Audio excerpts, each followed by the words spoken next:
Hello mga idol, welcome back sa YouTube channel natin, no? Bagong Pilipinas, Old Queen TV mga idol.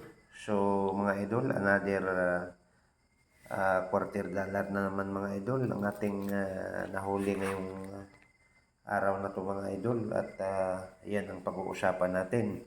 So pareho kanina mga idol na ipalabas ko yung quarter dollar. So noong 1787, so ngayon mga idol ay ang ating ipapakita yung 1788, no? So 1788 mga idol, no? Ito po yung quarter dollar mga idol, no? So dito sa likod niya mga idol may nakasulat na wisdom, tapos 1788, tapos justice, moderation, no?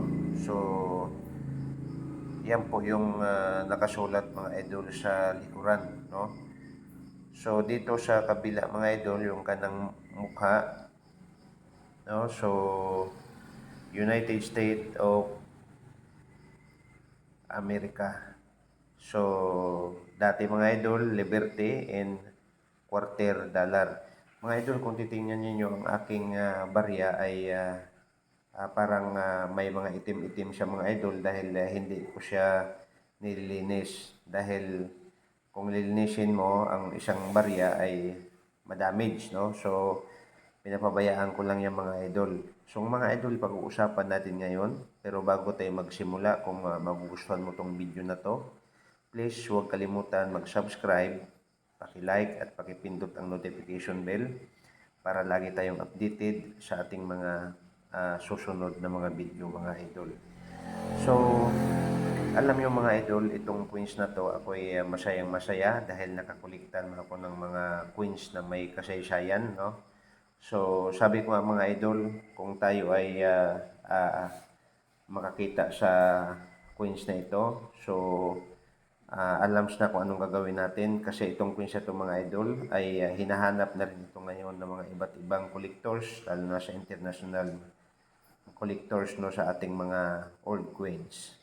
So actually mga idol, itong coins na to ay 1788, no? So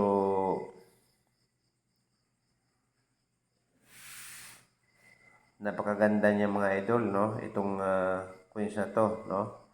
So quarter dollars ang halaga nito mga idol, no, nabenta sa auction, worth of money mga idol sa ibang bansa dahil maraming mintage nito mga idol na ginagawa pero error, no? Mayroon siyang error kaya nga malaki-laki ang kanyang halaga dahil umabot siya mga idol sa auction ng 10,000 to 12,000 mga idol dollar ang pinag-usapan. So sa lahat ng mga nakapanood sa aking YouTube channel, nais kong pasalamatan ang mga nag-subscribe at nais kong pasalamatan naman ang mga nanonood at pakipindot din sa notification bell at paki-like mga idol at shout out sa inyong tanan, no? Ako ay nagpapasalamat, no, na nanood kayo sa ating munting YouTube channel. So lagi nating alalahanin mga idol itong coins na to, no? Itago mo lang dahil sa ibang bansa mahal ito, no? Pero dito sa atin sa Pilipinas, gaya ng sinasabi ko kanina, so binabarat ito mga idol ng mga collectors dito sa Pinas. Okay, so dito sa Pilipinas mga idol, binibili ito ng 150 to 200 to 350 pesos ang isa mga idol. Pero sa auction sa ibang bansa, dahil mahilig sila sa mga old coins at may mga symbolize at saka error, lalo na sa mga auction sa mga malalaking collectors mga idol, napakalaki ang halaga nito. Sa auction, nabinta ng 10,000 US dollar to 12,000 US dollar. So maraming salamat sa lahat ng mga taga-subaybay. Ulitin ko, maraming salamat and God bless mga idol.